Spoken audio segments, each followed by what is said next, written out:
I think Greg's got a topic that he wants to get into about espresso martinis or something. Espresso Martini week, baby. It's coming up. Oh, Jesus. Yeah, it's a waste of two great liquids. Yeah, I agree with you. That's kind of what I want to talk about, actually. I agree with you. People don't understand the makeup of the martini anyway, and the fact that the water from the ice is an essential part of the combination. 100%. Yeah. All right, here we go. So you don't shun the devil with your rock and roll load. Knows that country music's gonna save your soul. The devil finds his groove in them rhythm and blues that sound. It's gonna get you sun in the air. Welcome back to the Speakeasy. I'm Sother Teague. And I'm Greg Benson, and we are here together in Meat Space, finally. Which is unusual for us to be in the same room at the same time ever, much less for the show. So I'm happy to have you at my house. Thanks for coming over. I know. Good to have you, buddy. It's nice. It's nice to be able to do this. I know you hate this, but it fills me with joy. No, I love seeing you. Here, I'll do it back to prove to the watcher that I'm an affectionate person as well. Thanks, man. I appreciate that. Yeah, I hear that espresso. I just did Martini Expo with Robert Simonson and Mary Kate here in New York, and it was a fantastic time. It was last weekend, and I was there selling bitters as I am wont to do. But I hear that right on the heels of that, upcoming is Espresso Martini week. Yes, there's a whole week dedicated to this nonsense. I think it turns out to be a little bit more than a week. I don't know. I didn't really do the math on it, but it's September 29th to October 5th. Whoa. Yeah, I think that's 2 weeks. And we're letting you, the listener, know in advance. I know we missed curbside dining week, so we wanted to do better next time and get ahead of this one. So you got a whole week and change to prepare for Espresso Martini week. But I wanted to ask you this question. I wanted to get a little bit meta about this, which is that now that there is an Espresso Martini week, what does that mean for the trend of the Espresso Martini? It's been an extremely long-lived thing. It's certainly, I mean, what was it, 3 years ago, where it just kind of came out of nowhere and took everybody by storm? That's a surprising amount of staying power for a trend.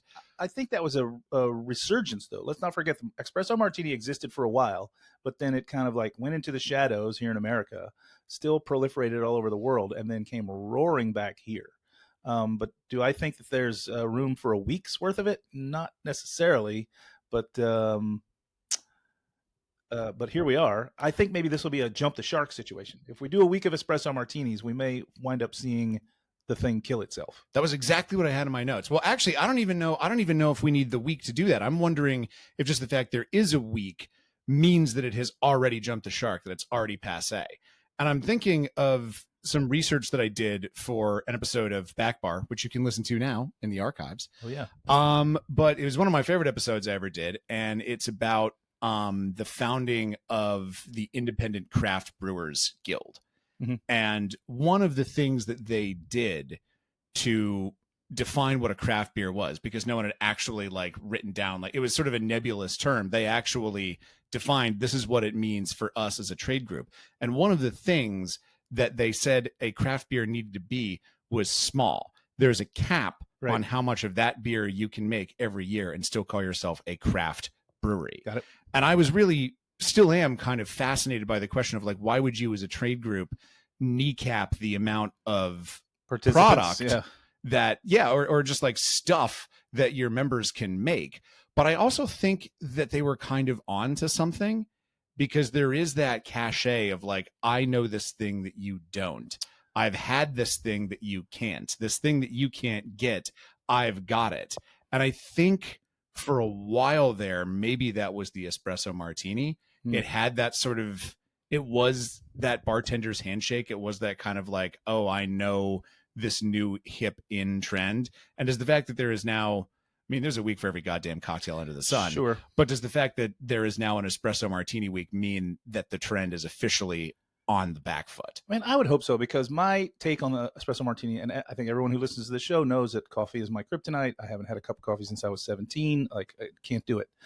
So there's that take. But also, I don't think it does a favor for either of the two main ingredients. It doesn't make the vodka better, and it doesn't make the coffee better. And then here's my real twist. When I ran Double Buzz, the issue wasn't that people didn't want to come in and have cocktails that had coffee in them. The issue is you can have 1, 2, maybe even 3 too many drinks and still have a great time. 1 too many coffees is a bad time. That is true. So I was there this morning on the plane. It was ugly. It was ugly, let me tell you. Well, speaking of flying in from elsewhere, that's my segue. Speaking of flying in from elsewhere, who do we have in the virtual studio with us today, Greg? We've got David Page. He has been in this industry for a minute. He is the creator of a show you might have heard of called Diners, Drive-Ins, and Dives on the Food Network. Mm-hmm. And he is now the creator of a new podcast called Culinary Characters Unlocked. So, David, thank you so much for joining us on the show. Well, thanks for having me in. And by the way, listening to you guys talk, you realize that they changed the official definition of craft beer, the association did, because Sam Adams, Boston Beer, got so big. But it was to everyone's advantage to call it a craft beer. So yeah, of course. They rewrote the rules. Yeah, that nomenclature. We still have that going on, with quote unquote craft distillers as well. Small batch. How small is a small batch? A million cases doesn't feel small to me. Yeah. And by the way, kind of like craft has hit its lid to a great extent. Yeah. I mean, that's a whole other podcast. But yeah, it's kind of like how every time Mickey Mouse is about to fall in a public domain, intellectual property laws get extended just a little bit further. It was kind of the same thing. They just kept raising the ceiling and the ceiling. Yeah, I don't know if you guys realize this. I did a syndicated series called Beer Geeks. Oh no. With Michael Ferguson, known in the industry as Mufasa, who is a well-known brewer. We did 26, 27 episodes where we would visit different craft breweries and then cook with and pair the beer with food, which was my education in the world of craft beer, which is, it can be a lovely thing. It can also be the snobbiest, I'm hipper than you. And I think there's a lot of backlash against that now. And I don't know why I took this to the direction of craft beer, but hi guys, thanks for having me. We did it first. We did it first. And actually, to be honest, I'd kind of be interested to get your take on what's happening there, because as we talked about, it's kind of, craft beer is another trend. Craft beer isn't craft beer anymore to a great extent. I mean, in fact, when we did the show, we had a hard time making any money off it, because I'm told, I mean, I can't prove it, but apparently the big boys did not want anyone spending any ad money on craft, and implicitly threatened, you do that, you lose us. Right. And then they bought all the craft brewers. So times have changed. But when they bought the craft brewers, in my view, to the cognoscenti, which doesn't mean they're smart, it just means craft mattered to them. They kind of soured on the whole corporatization of craft beer anyway. And there's one other thing that happened too, which is, just like craft beer aficionados want to complain about fizzy yellow water if you like an American lager, which is a perfectly valid style of beer. It's not my favorite, but the world isn't going to end if you enjoy Budweiser. But the definition of craft became, how unpleasantly bitter can I make it with too many hops? And, IPA was invented by the Brits. The hops were put in to preserve the beer on its travel to India when they were a successful colonial power. They still think they're a colonial power, just not that successful. But the bittering level in, especially California, American craft beers is insanely high, much higher than traditional IPA. Yeah, it became like an arms race. Yeah, it tastes like crap. I mean, do I have to say crap, or this being a podcast? You can say shit. Oh, yeah, this is it. It tastes like shit. I mean, in some respects, I'm a beer lover. I discovered Czech Pilsner as a journalist when I was sent to Czechoslovakia. I mean, Czechoslovakia doesn't exist anymore. Now it's the Czech Republic and Slovakia. But I opened, the mini fridge. It wasn't a mini bar. You didn't pay. In the hotel in Prague. And there was a 6 of Budweiser Budovici. And I was converted instantly. I mean, I love that. I love Belgians. I just can't stand what's happened to IPAs. Yeah, I'm in that camp as well. I live my life in the bitter world, running a bar that's all about that. And people think that I would really enjoy these double hopped or, double IPAs, hazy IPAs. There's something about that bitterness that comes from hops that also brings so much florality that for me, it's like drinking, potpourri or extract thereof, at least, right? Alcoholic potpourri. I just, I'll use the word, for all the bullshit about its versatility and pairing beer and food. And I do believe pairing beer and food is very legitimate. and in some respects a better match than food and wine. But try pairing anything with an overly bitter IPA. I mean, good luck. Yeah. Yeah. I mean, I could fill an entire hour-long show with my feelings on hazy IPAs, but we don't need to go there today. Okay. But you did. Now that I've completely hijacked you into a direction you hadn't planned on at all, let's pick up the chat. Yeah, our show is always conversational, and it leads down to some great roads, and we're happy to have you on to talk about these things. Yeah. I will never be sad talking about beer, but I also love talking about podcasts, which is a thing that you have. So you've done Beer Geeks as a TV show. You did Diners, Drive-Ins, and Dives as a TV show. And now you're muscling on our turf a little bit. Wow. So I guess I sort of wanted to ask you what your experience of, and in the course of this, tell us about your new show and what it is, because I listened to some episodes of it, and you'll tell it better than me, but I was very impressed with it. But also, what has been your experience getting into the podcasting game now? Because from my perspective, it looks a little bit like a podcasting gold rush. Like, I feel like we've finally pushed over the line where it's a joke that everyone has a podcast. Well, everyone does have a podcast, because it doesn't take much to have one. It's like when I was first working in television, everybody and his brother wasn't making video content at home because editing programs that came with your Mac hadn't been invented yet.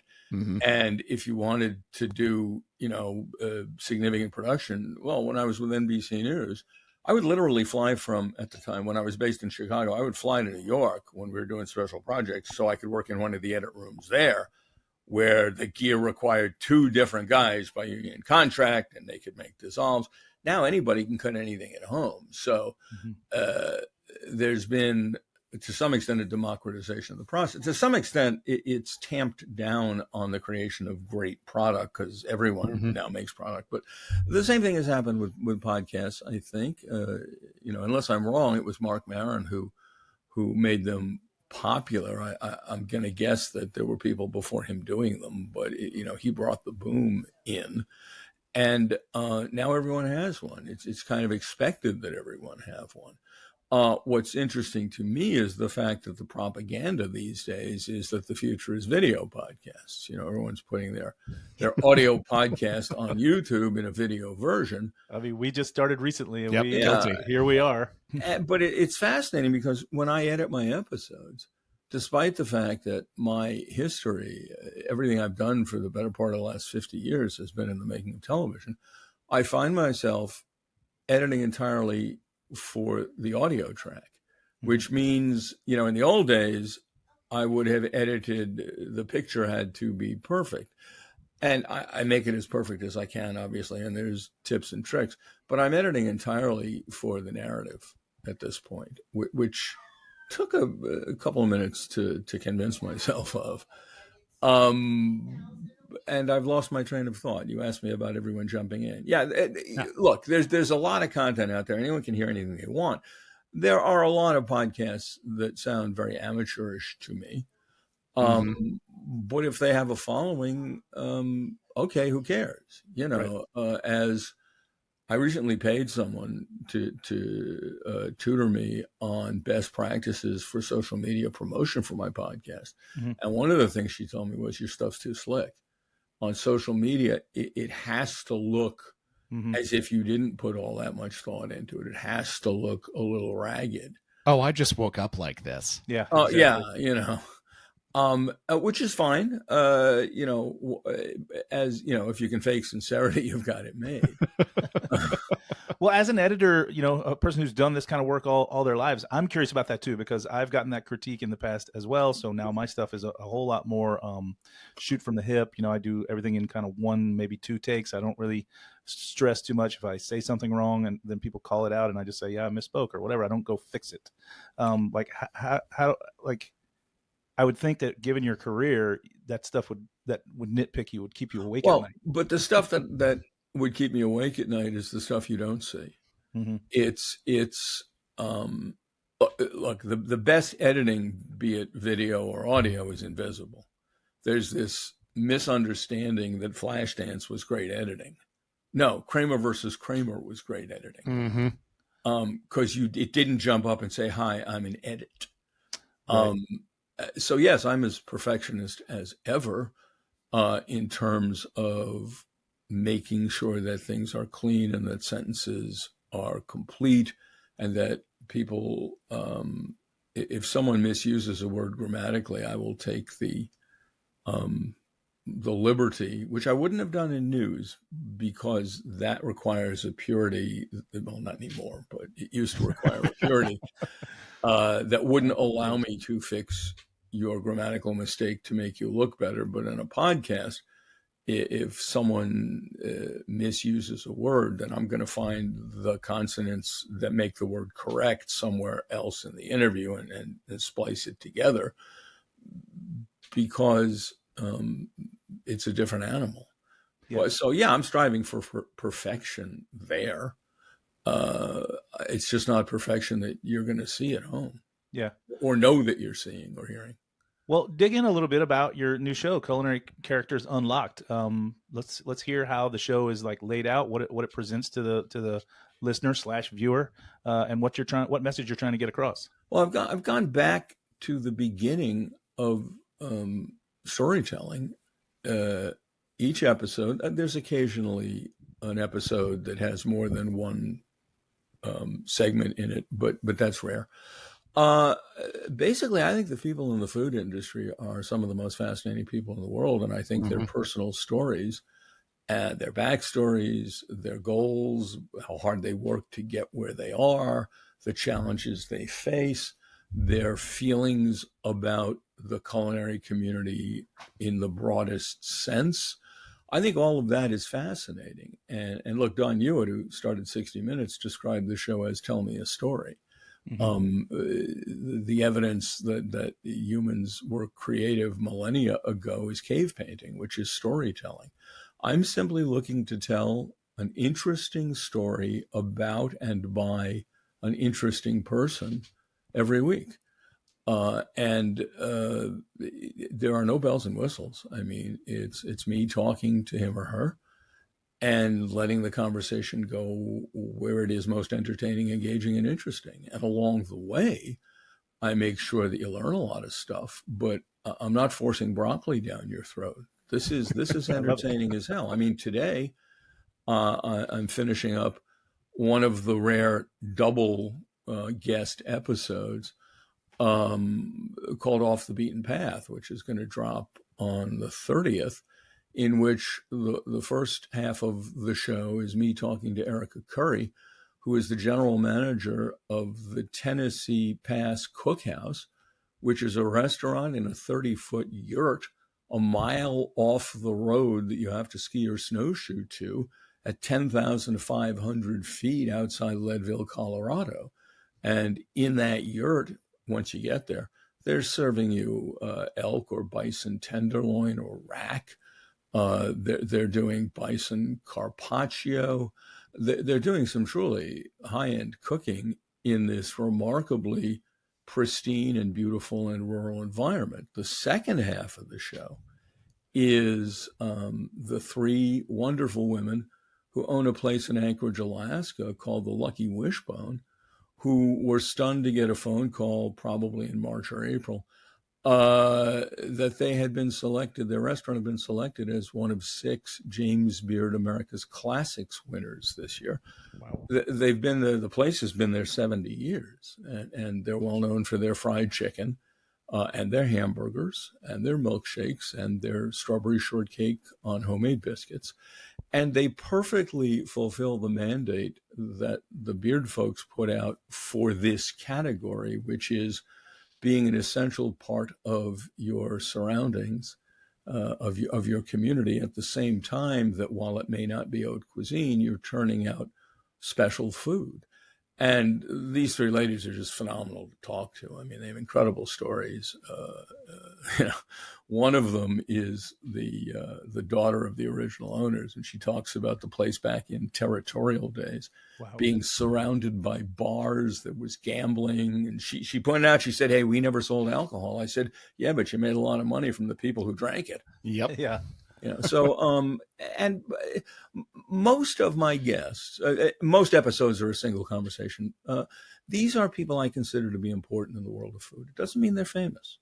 They can be local, they can be up and comers, or they can be Michelin star winners and James Beard Award winners. I mean, I booked 12 of the 15 competitive James Beard Award winners in the 2025 cycle, and I'm dribbling them out over time. But it's an opportunity to say, you know, what influenced you? How did you first come to realize that food mattered? Was talking to a woman who owns a restaurant in Portland, Oregon, Kathy Wims, for an episode that aired, I guess, last week. She's talking about how she was already the owner of an Italian restaurant in Portland. She'd cooked there, she'd worked her way up.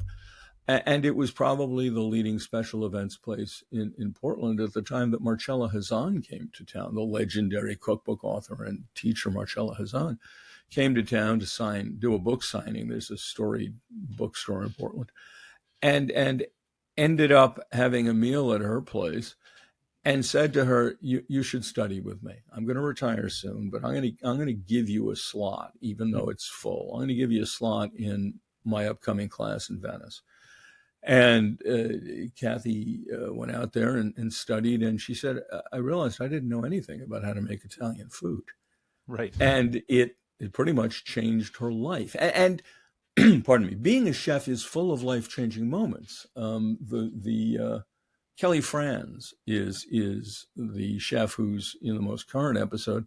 She just took over as culinary director at Magnolia's in Charleston, a legacy restaurant in a legacy food town. Well, she was there originally at the time everything was exploding.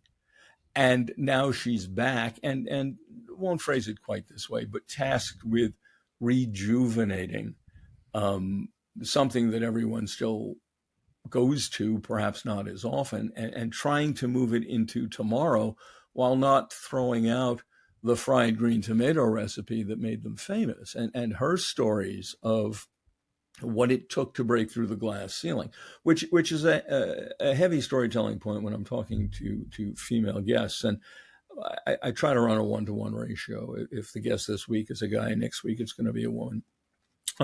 She was talking about all the abuse she took, and you know, the guy who would corner her in the dry storeroom. I don't know if it was at this restaurant, but anyway. And she said to herself, one day I'm gonna get promoted and I'm gonna fire his ass, and she did. Excellent. But she also tells the great story. You know, there are life-changing moments in everyone's life or career.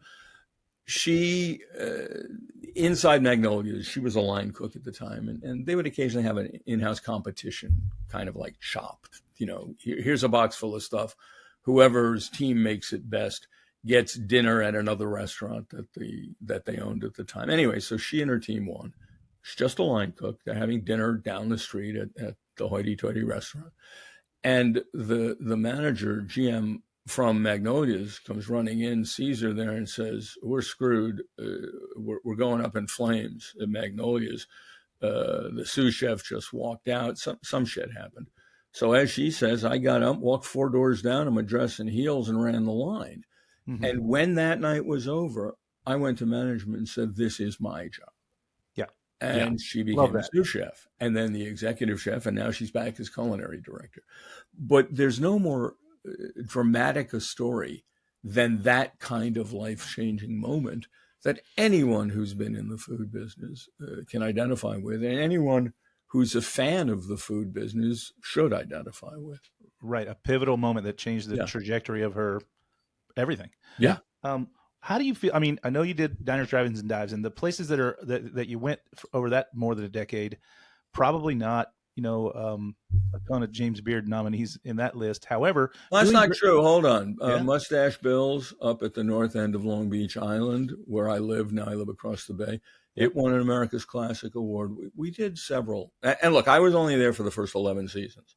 So it was, I don't know, 4 or 5 years or something.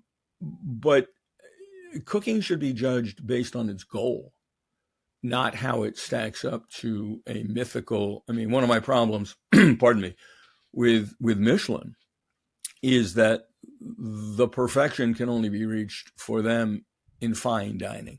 Yeah. Whereas one of the things I liked about Pete Wells when he was reviewing for the Times was he judged a restaurant against its promise. Yeah. I think TV shows need to be judged against their promise. What are you going to give me? I was gratified to see that The Pit beat out Severance at the Emmys after a big article in the Times that talked about how expensive Severance was and how Pit was made on a much smaller budget using mostly unknown actors. Good food is good food. If you promise me a great hamburger, it better be a great hamburger. If it's a great hamburger, I'll give you 4 stars. It all depends what you're offering me as to how I'm going to judge what you're offering me. Yeah, 100%. The road I was going down, though, is more along the lines of like the places that I recall from watching that show were legendary, regional. They were known for being the thing in their town or area. Not all of them. Yeah, or some that you were discovering or helping the viewer discover. Yeah. But how do you feel, and this may be a little bit of an obtuse question, but how do you feel about how there's something about the eater heat map, something brand new, shiny new keys? How do we keep the public's attention on these places that are doing the thing and doing it well and making the good food when there's constantly a parade of new? Well, understand the parade of new follows in the wake of canceled. And I don't mean politically. I mean, it's the toughest, roughest business there is. Tariffs are not helping today, but even before tariffs, the fact is, a 3% margin's pretty good if you're running a restaurant. Also, a lot of restaurants are owned by people who don't know shit because, look, the restaurant business, TV business are very similar. Everyone's got a TV, so everyone thinks they can make a TV show. Everyone's got a kitchen, they think they can cook and sell it. So right off the bat, you got to understand that a certain percentage of the people opening restaurants are never going to have a chance to succeed because they suck at what they're doing. Hence, they shouldn't succeed. Secondarily, you kind of have to separate, unfortunately, the people who appreciate food in restaurants from the people who have what's hot ADHD. Not to in any way minimize ADHD, which is a serious problem for many people. I mean, I got it, and I know exactly what you're talking about. So I'm on board. Okay. The fact of the matter is, an awful lot of eating is done to be cool, not to enjoy the food or the experience. It's to have something to brag about. Now, I can't wish that away because to some extent, it helps keep some restaurants alive. It does. But as a society, look, you don't get your shoes resold, even if they're great shoes. You go buy new shoes. We're a disposable society.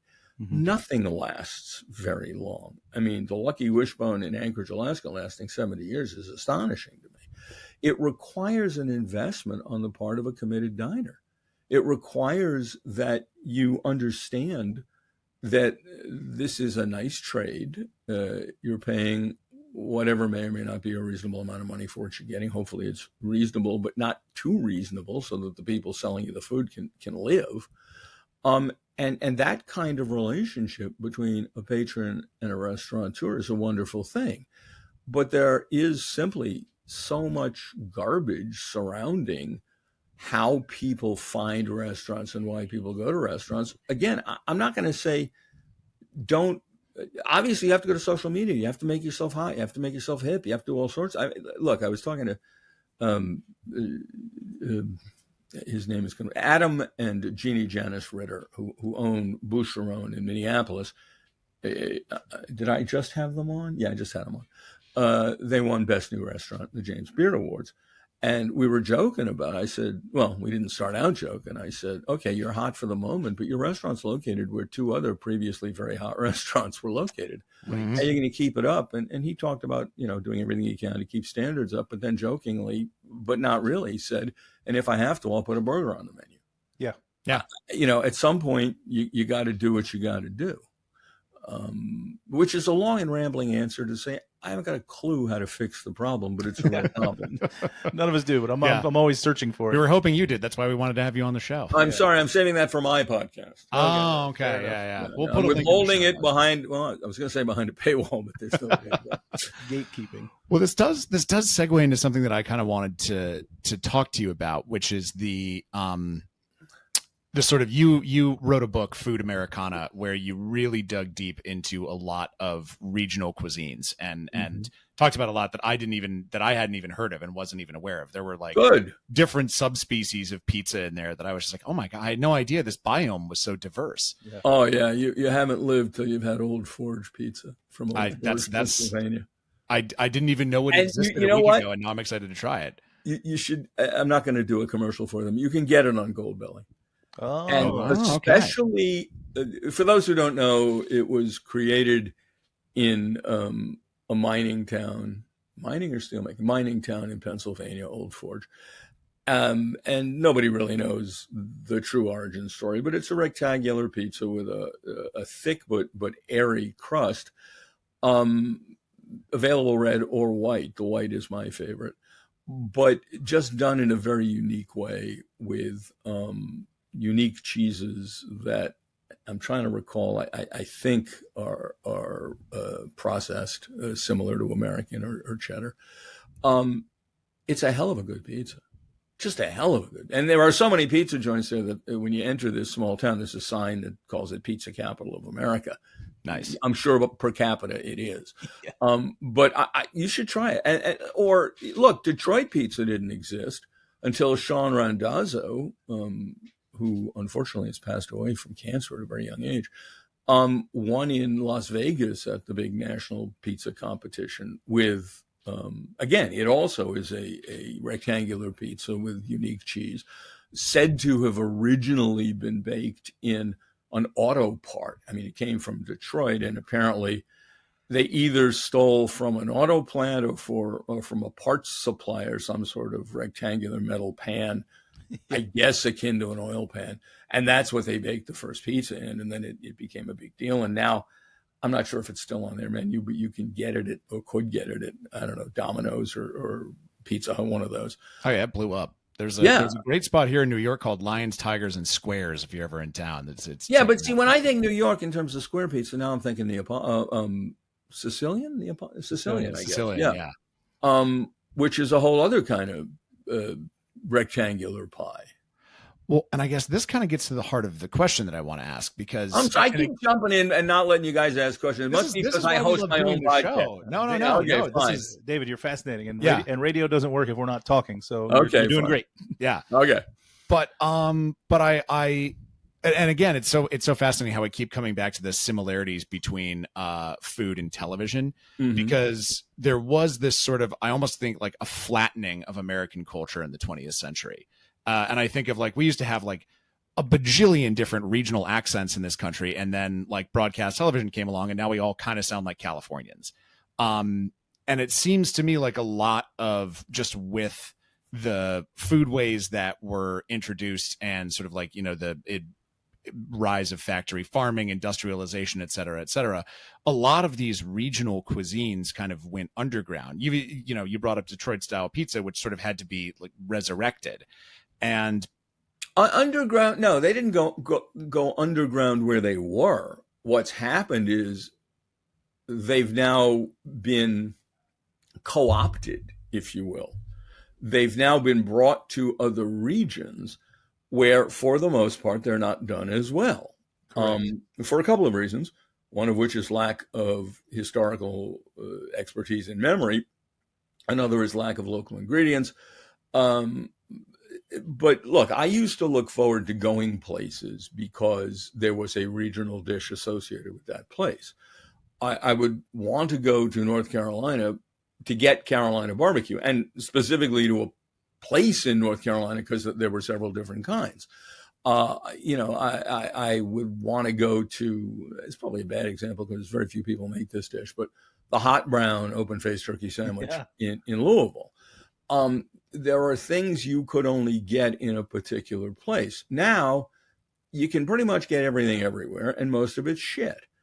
Now, not all of it. I mean, Barry Sorkin, who owns Smoke in Chicago, an excellent barbecue joint, made a pilgrimage around America to sample the various regional styles of barbecue he wanted to clone when he had this idea for a barbecue joint that sold the different regional kinds, and apparently he's done it well.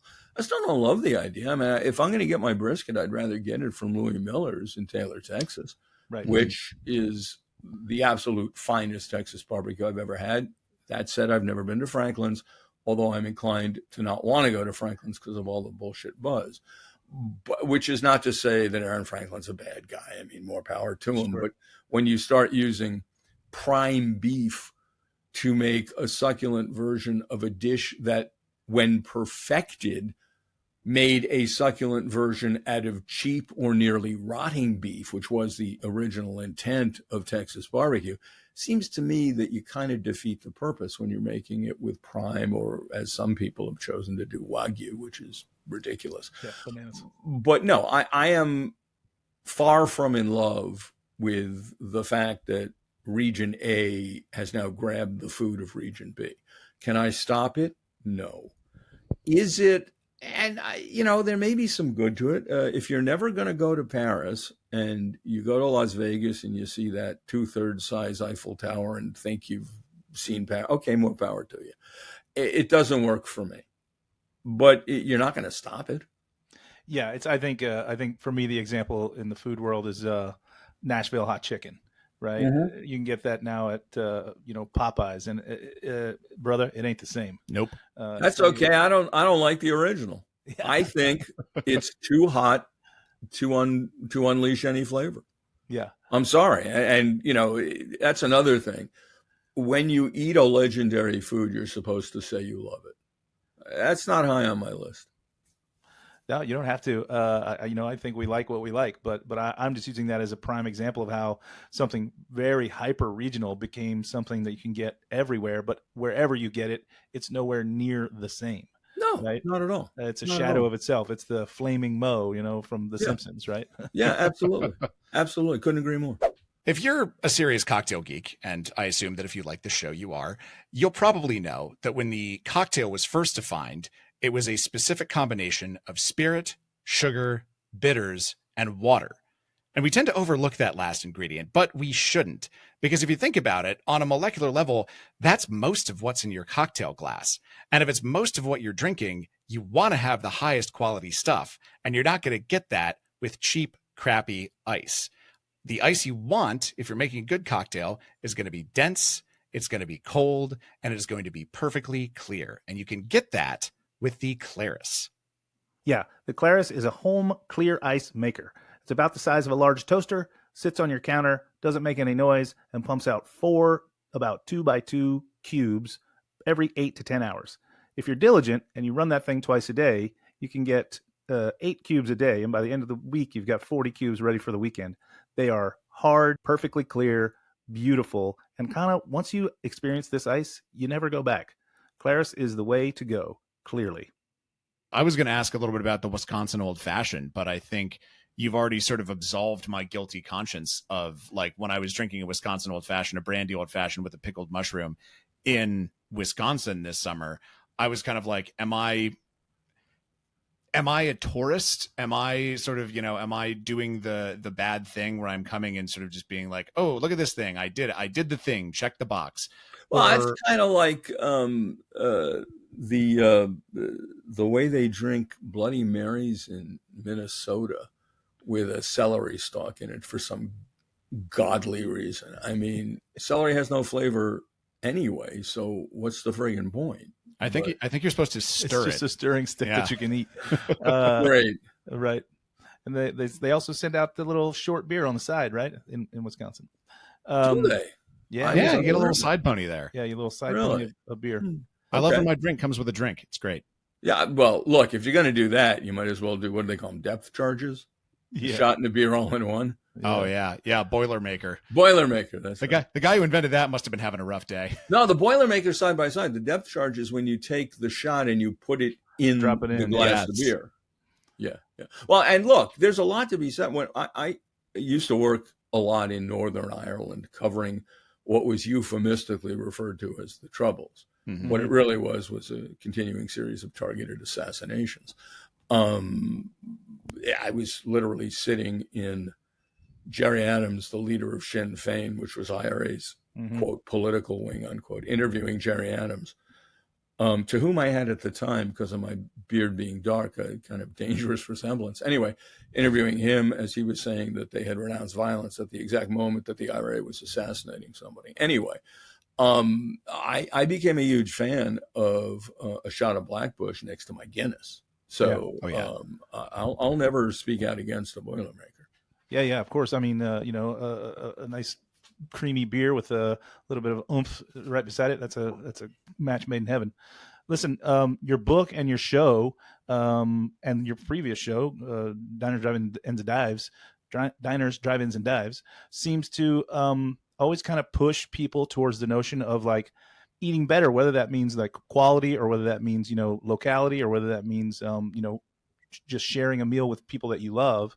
I would like to know, like, what in fact does eating better mean to you? Well, don't eat shit unless no, but let me that's the show, everybody. There we go. Unless that's what you crave at that moment. If you are craving a Big Mac, you can make that decision. There's nothing inherently immoral, cows and methane and factory farming aside, in making the choice to eat a Big Mac at that moment. But if your diet is primarily composed of crap like that, simply because you don't have the interest or the innate ability to get up off the couch, to just eat bad food is a shame. I mean, I laugh at these meal preparation kits that people pay stupid money for, that show up with a little package you should open that has the right amount of pepper. If you can't figure out how much fucking pepper to put in something, I mean, give me a break. But, and cooking and eating ain't that hard. You want some chicken? Buy a chicken. Put it in a pan. You're afraid it's going to get dry? Pour in some stock. Put in some salt, pepper, and garlic. Put it in the oven. I cook at 500. People are going to think I'm crazy. Put it in the oven at 500 for 45 minutes. Your prep time was 5 to 10 minutes. You have several meals for the week. There is nothing that should stop us from buying primary ingredients and using them in a simple, time-efficient way. I mean, I know red meat is supposedly horrible. It's no more horrible than so many other things we live in, around, or consume. We are a booze show after all. Yeah. I mean, go to a butcher, get a decent piece of meat, put it on a cast iron pan in the oven at 300 for maybe 20 minutes. Keep an eye on it. Then put it on top of the stove, sear the hell out of it briefly. I'm describing the reverse sear, obviously. Sure, yeah. If you cook at a low temperature like that, you don't end up with that brown edge on the top and bottom of the meat. Your preparation time there is 10 or 15 minutes. You get yourself a good meal. I would much rather see people do that than eat prepackaged garbage, which is not to say I'm above that. There are nights when the easiest thing to do is grab a frozen pizza and put it in the oven. Okay, yeah. I'm not going to kill myself with guilt over that. Nor am I hung up on things like organic, which, okay, I guess theoretically over the course of my lifetime, if I was much younger than I am now, I would be deeply concerned about my pesticide intake from non-organic vegetables. To me, it doesn't make much of a difference. I see it as often a scam. I see it as a way to charge more for vegetables. If you want to eat organic vegetables, knock yourself out. I'm not obsessed about it. I am much more obsessed about local vegetables. I'd much rather have something that was grown down the block because A, it belongs in this climate. B, it wasn't trucked across the country or flown or whatever to lose its flavor. Local means a lot to me if it's possible to shop at a farmer's market. And by the way, when you go to a farmer's market, don't be fooled. So much of what's at a farmer's market is no different than what's at a supermarket. It was flown in. It's by Del Monte. Ask a few questions. Did you grow this? Where's your farm? If it's really, and by the way, the uglier the vegetable, the more chance it's really local. I live in New Jersey. Jersey tomatoes are the best in America. They look like crap. Yeah. Because they have not been genetically bred to be perfectly round to fit in those plastic containers to fly them across the country. Mm-hmm. All of which is a long way of saying the closer you can get to the basic form of the food itself before it was broken down, the better off you're going to be. But I'm not a granola cruncher. I'm just not. Yeah, I think everything has its seat in the pantheon. You don't have to sit in any particular seat all the time. You can move from seat to seat, right? And I think also I'm curious a little bit about the food thing. I worked for a food show. I was a chef for a long time. We have social media all over the place and shows that are out there on TV. I think that the average consumer is intimidated by what they see, and of course they are, and their inability to recreate that, and that makes them sadly they're afraid.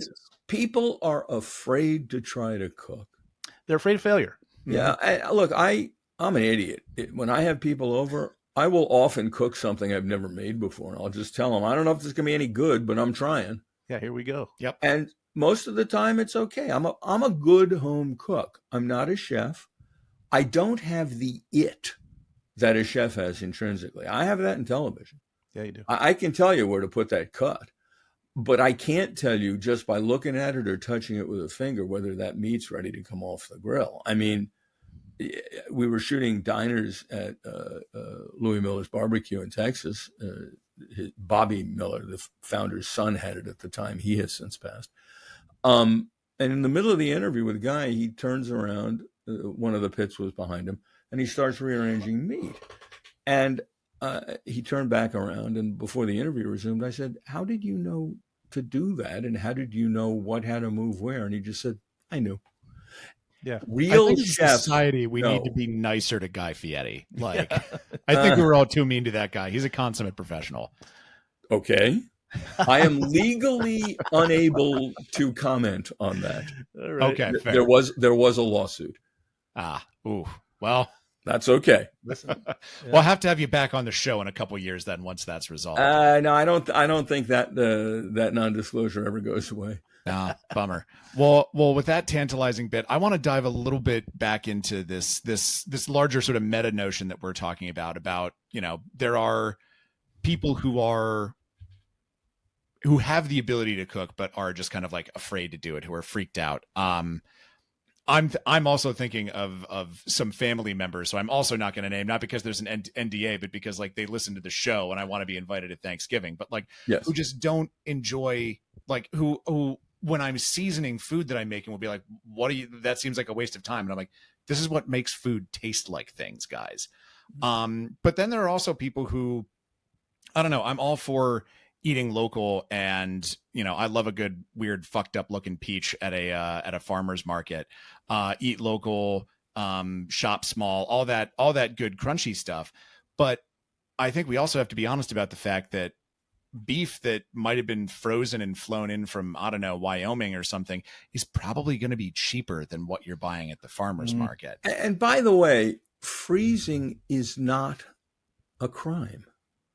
The number of restaurants that serve meat that has been frozen is immense, and you don't know it. Yeah. Properly handled, frozen meat is just fine. Look, frozen and canned vegetables are just fine. There's this belief that somehow the freezing or canning process lowers their nutrition. That's bullshit. Yeah. But I want to go back to something you said a moment ago about flavor. There is a prepackaged kind of product I'm a big fan of in terms of getting people to cook at home. And that is what, for lack of another word, I'll call ethnic sauces.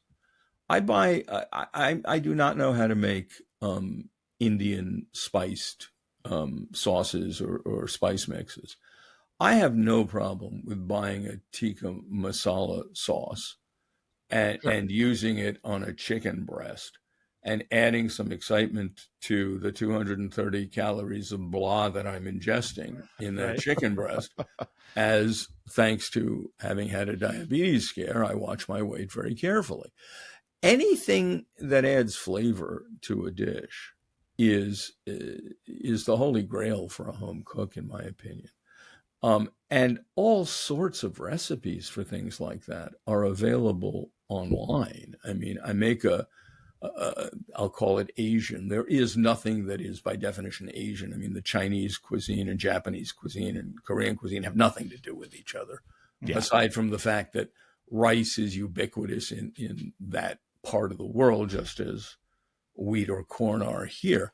But I make a supposedly Asian salad dressing from a recipe I found online, which goes great with any kind of protein. You want to make a big salad, put an Asian style dressing on it, throw in shrimp. Great.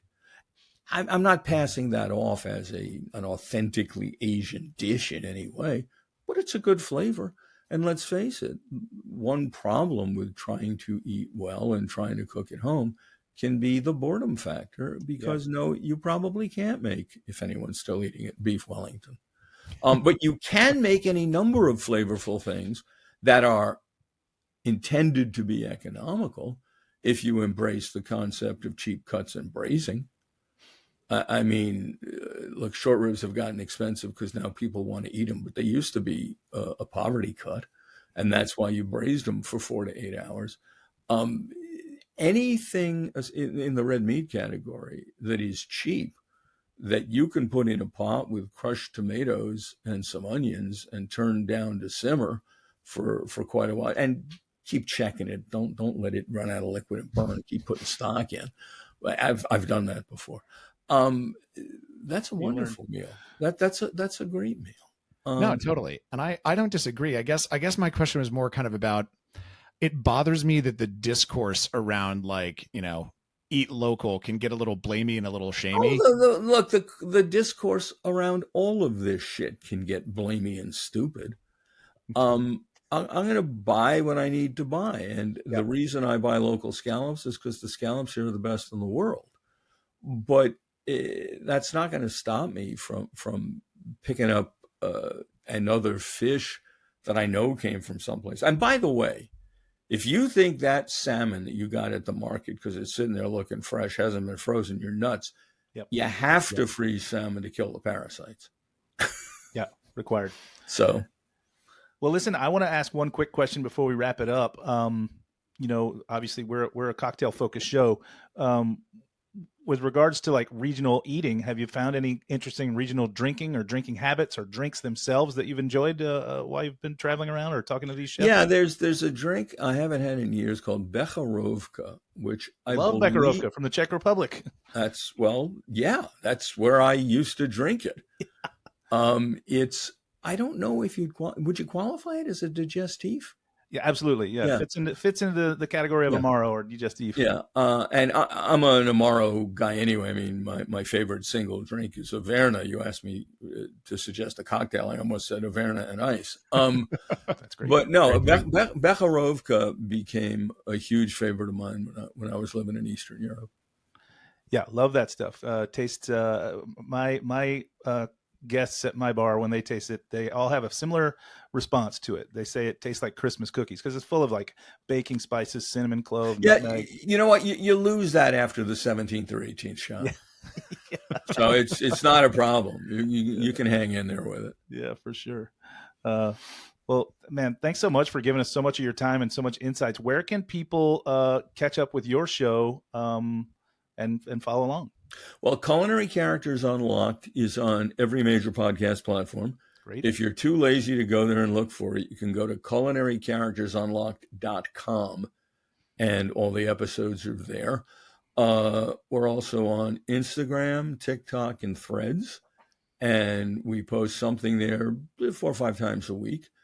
But please give it a look and a listen, but remember to download, because for ad rates it doesn't count if you stream. You got to download the damn thing. Right. So download it, please. Press that download key. Look, I'm obviously not unbiased, but I think these are enjoyable conversations. So give it a try. Listen, I didn't get a chance to listen to any full episodes, but I went and dug through a bunch of clips. Even the clip that you happened to mention, I happened to touch on that one where she ran out in her dress and heels. And listen, it's fascinating listening. It's great storytelling, and you've got a subject matter that is universal. We all eat, right? So I'm excited to be a listener, and I'll definitely press the download button. I appreciate that very much, gentlemen. Cheers. Yeah. Hey, we appreciate you coming on, and thank you very much for chatting with us today. But that is going to do it for us this week on the Speakeasy. If you want more of this show, you can always follow us on YouTube. As we were just talking about, hit that download button, hit subscribe. It really does help. You can observe all of this handsomeness at youtube.com/@speakeasy.podcast. And if that still doesn't wet your whistle, you can become a regular on our Patreon. That's where you'll get longer episodes with bonus content, no ads, cocktail recipes from all of our guests, and a free cocktail kit each month from our friends at Shaker and Spoon. You can also catch up on Ice Week, which was our cocktail dork answer to Shark Week. It was a whole week of episodes that ran every day, deep diving into the frigid waters of all things ice. So you can become a regular to listen to it. And if you sign up this month, we'll donate that money to No Us Without You LA, which supports our favorite type of ice. You want to take this one, Sother? Abolished. Exactly. We also have our next After Hours hangout coming up exclusively for our regulars. That's where Sother and I and Damon, while supplies last, hang out and answer questions and enjoy a drink in real time. So this is going to be on Monday, September 29th. It's the last Monday of the month. And we are taking requests. So let us know in the comments what drinks you'd like to see us make. You can drink along at home. It's going to be like a drinking karaoke sort of a thing. I can tell you right now, I'm going to bring a bottle of Bekarovka. Oh, that's perfect. Well, we were gonna put a poll out there for whatever the poll says as well. But I'm also bringing a bottle of Bekarovka. Well, no, this wasn't an either. This was an or situation. We'll do both, and we'll have a shot to you, David. And I also just want to say that the next After Dark Confessions is happening at Someday Bar in Brooklyn on August 25th.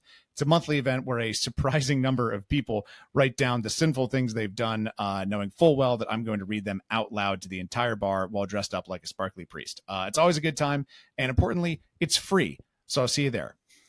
Be sure to tune in next week when our guest is Sherelle Klaus of Second Sip, which is a low ABV gin company. So I'm excited to try that out.